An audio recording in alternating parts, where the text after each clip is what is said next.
93 đang chạy cắt lúa nữa nè các bạn ơi. Wow, cắt miếng này quá chạy dài luôn, bề ngang nhỏ mà chạy dài từ đây chạy tới đầu kinh. Nước không mà không chạy lẹ được các bạn, quá nước luôn các bạn ơi.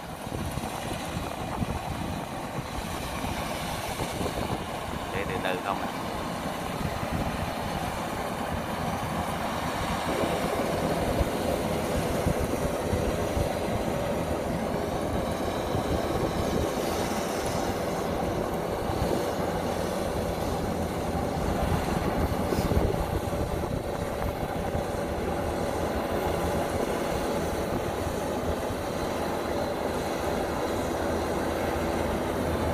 Chạy nước.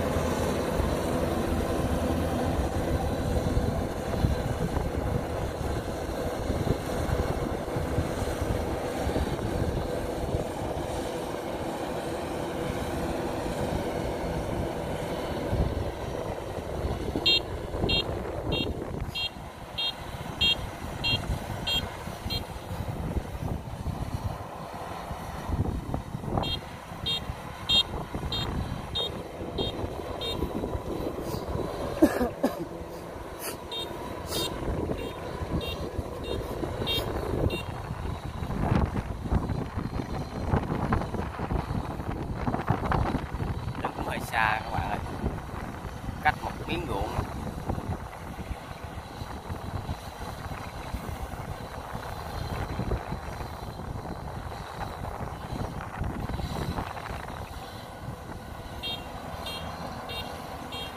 Ruộng quá trời nước luôn,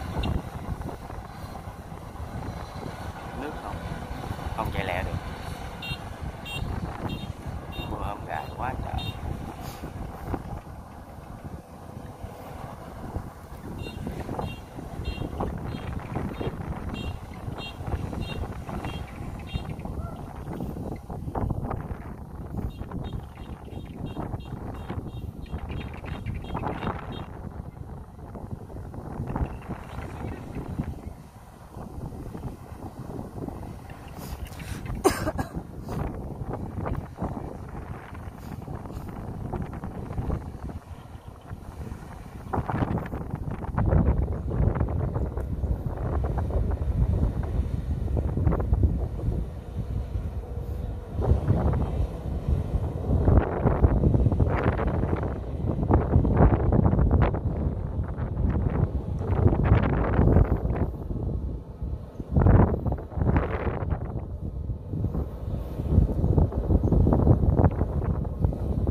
Chạy đây giờ, hiện tại cái đồng này giờ như mùa nước nổi á các bạn.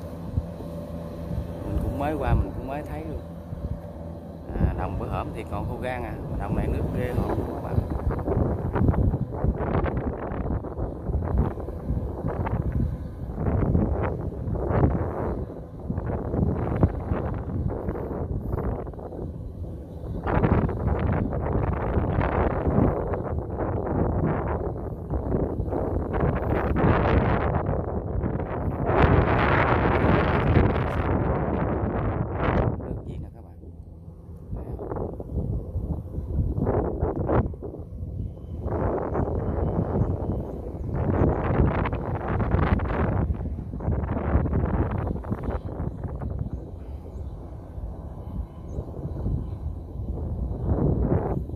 Xa luôn. Còn một miếng dài đến tuốt trên đầu chân.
quá xa các bạn.